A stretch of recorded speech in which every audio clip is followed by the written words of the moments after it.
હા તો મિત્રો હવે હું એક મારી બેનને એક ક્વેશ્ચન પૂછવો છે. જો એનામાં બુદ્ધિ હોય છે ને ઓલી કહેવત છે કે છોકરીનું બુદ્ધિ છે ને છોકરીનો દિમાગ એ ગોઠણમાં હોય. જો એ વાત સાચી છે કે નહીં આજે અટાણે ખબર પડી જાય. ખોટી છે ભાઈ, ખોટી વાત ખોટી છે. ખોટી છે. હું પ્રશ્ન પૂછું ને જવાબ દઈ શકશો? યસ દઈ શકીશ. દઈ હકી? દેશું ये फंस गया सीएम। હાલો તો હવે હું આને પ્રશ્ન પૂછી એને આવડે છે કે નહીં ખબર પડી છે કે એનું દિમાગ ગોઠણમાં છે કે નહીં. शाबाश बेटा, બરોબર છે. તો ક્વેશ્ચન કેવો હતો? ક્વેશ્ચન એ હતો કે આપણે તું ને હું બરોબર છે લીમડાના ઝાડ નીચે ઊભા છે. ઉપરથી એક કેરી પડે છે તો એ કેરી તું લઈ કે હું લઈ? લીમડાના ઝાડમાંથી કેરી પડે જ ના.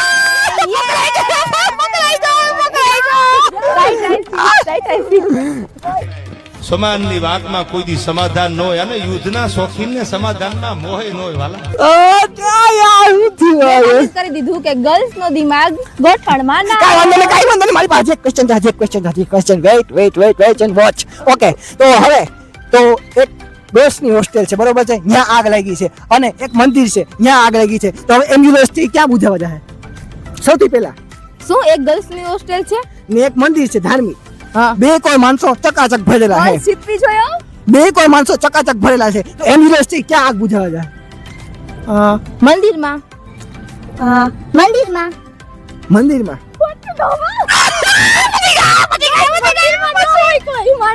ગર્લ્સ ની હોસ્ટેલ તો ગર્લ્સ માં બધે વધારે હજી એક વાર ઉભા આપણે હજી એક વાર પ્રશ્ન પૂછ લે. હાલ ગર્લ્સ હોસ્ટેલ છે ત્યાં પણ જોરદાર તો પબ્લિક છે, ગર્લ્સ છે બરોબર છે. હા. હવે મંદિર છે ત્યાં પણ જોરદાર પબ્લિક છે. હવે એમ્બ્યુલન્સ સૌથી પહેલા કેની આગ બુઝાવશે? મંદિરની કે ગર્લ્સ હોસ્ટેલની? તને ખબર છે? ધ્યાન તો કઈ ખબર છે. ઓકે હાલો દે જવાબ દે જવાબ દે. ઉભો રે ત્યાં બે મંદિર માં આગ લાગી અને હોસ્ટેલ માં આગ હા લાગી. હવે એમ્બ્યુલન્સ પહેલા કોની આગ બુઝાવશે? ગર્લ્સ હોસ્ટેલ ની. શું કામ?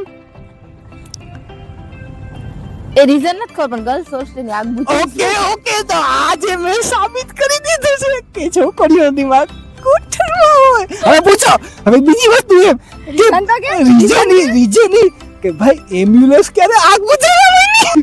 कि भाई एम्बुलेंस करे आग बुझावा માંડી. એમ્બ્યુલન્સ ને કીધું તમે કે એમ્બ્યુલન્સ પેલા કે આગ બુઝાવે છે પણ એમ્બ્યુલન્સ ક્યારે આગ બુઝાવવા માંડી? તો ફાયર બ્રિગેડ બુઝાવે છે ને. સમય આવે ને તેથી ઓળખાણ દેવી પડે રાજભા. બોલ ગોઠણ ક્યાં? એ ભૂલ તો ભગવાને માફ કરી. ભગવાને માફ કરી.